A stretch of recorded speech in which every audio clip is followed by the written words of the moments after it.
ହାଏ ସାଙ୍ଗମାନେ, ସକାଳୁ ସକାଳୁ ମାନେ ଶୋଇଥିଲି 7ଟା ଅଧେ ହେଇଛି। ଏବେ ବର୍ତ୍ତମାନ ଭାଇ ଏବେ କାମକୁ ଯିବା ପାଇଁ ବାହାରି ପଡ଼ିବା। ଗାଧା ପାଧା ହେଇକରି ଆମମାନେ ସମସ୍ତେ ବହୁତ ଭଲ ଥିବେ। ଆଉ ଆଜିର ବ୍ଲଗ୍ ଷ୍ଟାର୍ଟ ହେବ। ବର୍ତ୍ତମାନ ଦେଖନ୍ତୁ ଶୋଇଥିଲି, ନିଦ ତ ଭାଙ୍ଗୁନି। ତାପରେ କାମ ଭାଇ କରିଲେ ତ ଖାଇବା ପାଇଁ ତ ମିଳିବନି। ଚାଲନ୍ତୁ ଆଜିର ବ୍ଲଗ୍ ଷ୍ଟାର୍ଟ ହେବ।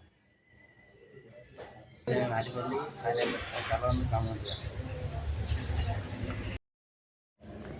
ଫାଇନାଲ୍ କାମ ଉପରେ ଆସିଲାରେ ଚାଲନ୍ତୁ କେମିତି ମେସିନ୍ ଚାଲୁ କରିଦେଲି। ଆଉ ପୁରା ଚାଲିଛି। ଗୋଟେ ମେସିନ୍ ଖରାପ ଅଛି, ଏ ମେସିନ୍ଟା ଖରାପ ଅଛି, ବନ୍ଦ ଅଛି। ଦେଖନ୍ତୁ ସେପଟେ ଆଉ ଗୋଟେ ପିଲାଟି କାମ କରୁଛି, ଆଉ ଏପଟେ ମୁଁ କାମ କରୁଛି। ଆଉ ଥରେ ଏଇଟା ମୋ ପବନ ଆହୁରି ଅଛି ଆଣିନି, ଆକୁ କାଟିବାକୁ ପଡ଼ୁଛି। ଭାଇ କ'ଣ ହାତ କାଟୁଛି କାଟି। ଆଉ ଯଦି ଭିଡ଼ିଓଟା ଭଲ ଲାଗିଥିବ ଲାଇକ୍ କରିଦିଅ, ସେୟାର କରିଦିଅ।